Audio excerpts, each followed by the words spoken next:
বলেছে যে আপনি যেহেতু মাদক নিয়ে আসছেন আপনি কি অ্যারেস্ট করা হবে। আমি আবার ওনাকে হ্যান্ডশিপ হাতটা বাড়িয়ে দেয়, উনি আমার হাতটা আগায় না।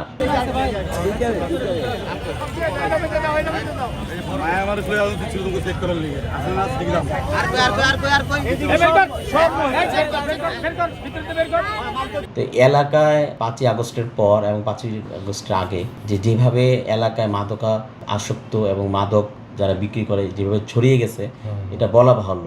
তো আমি গত প্রায় 2 সপ্তাহ আগে শাহলী থানার ওসিকে আমি অবগত করেছিলাম যে শাহলী মাজার মিরপুর 1 নম্বর যেখানে মাদকের মেন স্পট, যেখান থেকে চালান ঢুকে এবং এখান থেকে বিভিন্ন জায়গায় ছড়ায়।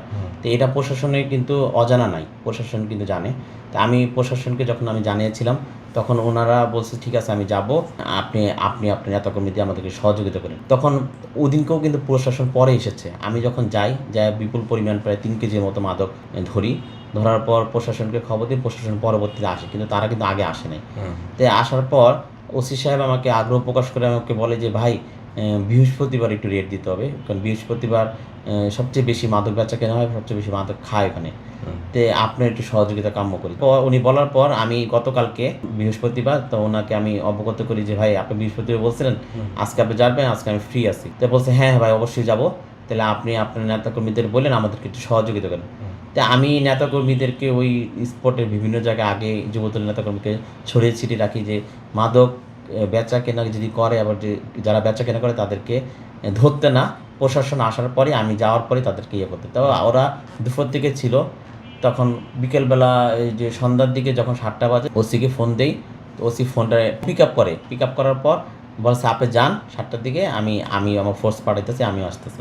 তো যাওয়ার পর ওই যে নেতাকর্মীরা এই যে কারা বেচে ওদেরকে টার্গেট করে রাখছে, তো আমি যাওয়ার পর ওরা ধরে ফেলার পর প্রায় অনেক মাদক পাই, তো ওদের যে মাদক ছোট ছোট রোম, যে আপনি মাঠটায় গিলে দেখবেন যে মাজার শরীফের যে মাঠ, বিশাল মাঠ, ওইখানে কিন্তু খেলার কোনো পরিবেশ নাই, শুধু ছোট ছোট ঘর করে রাখছে মাদক খাওয়ার জন্য, বিক্রি করার জন্য।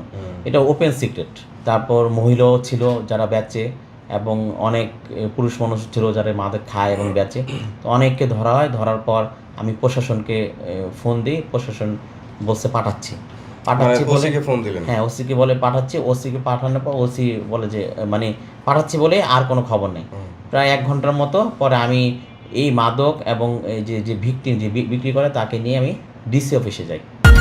আরে ঈদ লাগছে মনে, খুশি জোয়ার সবখানে, আরে ঈদ লাগছে মনে, বিকাশ পেমেন্ট সবখানে। ডিসি অফিসে যাওয়ার পর ওনাকে প্রথম গিয়ে আমি পরিচয় দিই, আমি মহানগরের সদস্য সচিব আসছি। তো উনি আমার সাথে পরিচয় হওয়ার আগে উনি ফোন দেয়, আরেক জায়গায় ফোন দেওয়া, উনি কুশল বিনিময় করে হাসি ঠাট্টা করে ফোনে আমাকে দাঁড়া করাই, উনি 5 মিনিট কথা বলে আরেকজনের সাথে। হ্যাঁ আমি কিন্তু ওই মধ্যে দাঁড়ানো, মাদক হাতে আমার। তা আমি তো ওরকম কথা শেষ হওয়ার পরে আমি আবার ওনাকে হ্যান্ডশিপ হাতটা বাড়িয়ে দেয়, উনি আমার হাতটা আগায় না আগায়। তো আমি ওখানে নেতাকর্মী ছিল ওখানে, তো উনি বিষয়টা সবাই অবগত হয়েছে, তো মিডিয়াও ছিল, হাত আগায় না। তখন আমি বলছি যে ভাই আপনার শাহলী থানাকে আমি ফোন দিয়েছিলাম, তো উনি ওসি যাবে বলে আর যায় নাই, তারপর আপনি তো ফোর্স পাঠানোর কথা বলে পাঠায় নাই, এখানে মাদক এতগুলি মাদক আছে, মাদককে যে বিক্রি করে আমি ওনাকেও নিয়ে আসছি, এখন আমি কী করবো গেলি। বলেছে যে আপনি যেহেতু মাদক নিয়ে আসছেন আপনি কি অ্যারেস্ট করা হবে। ডিসি সাহেব বলে, ডিসি মুস্তাক, হ্যাঁ উনি বলে যে আপনি মিরপুর জোনের ডিসি যে আপনি যদি আসছেন আপনি কি অ্যারেস্ট করবেন। আমাকে অ্যারেস্ট করবেন মানে আপনি হ্যাঁ আপনি মাদক দেখতেছেন, আপনি মাদকের ভিকটিম দেখতেছেন, আপনি থানা শাহলী থানা ওসিকে আমি অবগত করলাম। বলে এটা তো আমার কাজ না, এটা ওসির কাজ। আমি কি ওসি যদি কোনো ভুল করে তো এই ভুল সংশোধন করার দায়িত্ব তো ডিসির। আপনি যদি ভুল করেন আপনাকে সংশোধন করার দায়িত্ব আপনার উপর মহলের। তো ওসি আসে নাই, তা আমি কার কাছে গিয়ে বলবো। তো এখন আসামি কি করব আর এই মাদকই কী করবো, আপনি এটা নিয়ে যান। আমাকে মাদক নিয়ে আমি কী করবো, যাদের কাছ থেকে নিয়েছি তাদেরকে আমি ডিস্ট্রিবিউট করে দেবো যেভাবে আমি আনছি। এটা আপনার ব্যাপার, আমি মাদক রাখতে পারবো না, এটা আপনি কী করবেন মাদক এটা আপনি জানেন। তো উনি ওই মুহূর্তে বাকবিতণ্ডা, উনি কোনোভাবে মাদকগুলি রাখবেন না এবং যে আসামি ওনাকেও রাখবেন না। এবং উনি কিন্তু পারতেন যে স্থানীয় থানাকে ফোন দিয়ে, শাহলী থানাকে ফোন দিয়ে যে এই তোমরা আসো নাই, এটা পরে হবে, আগে মাদকগুলি উনি রিকভার করুক। যেহেতু যে পরিমাণ মাদক আমাদের হাতে ছিল 3 কেজির অধিক ছিল, টাকাও ছিল অনেক। টাকা ছিল, মাদক ছিল, মাদকের সরঞ্জাম ছিল, মানে মাদকটা কি ছিল? গাঁজা ছিল, গাঁজা আচ্ছা, গাঁজা ছিল, আবার অনেক ছিল। তো এই যে এই জিনিসগুলি তো উনি আগে রিকভারি করবেন। উনি যেহেতু উদ্বোধন কর্মকর্তা, একটা ডিসি, হ্যাঁ, ডিসি, ওনার দায়িত্ব।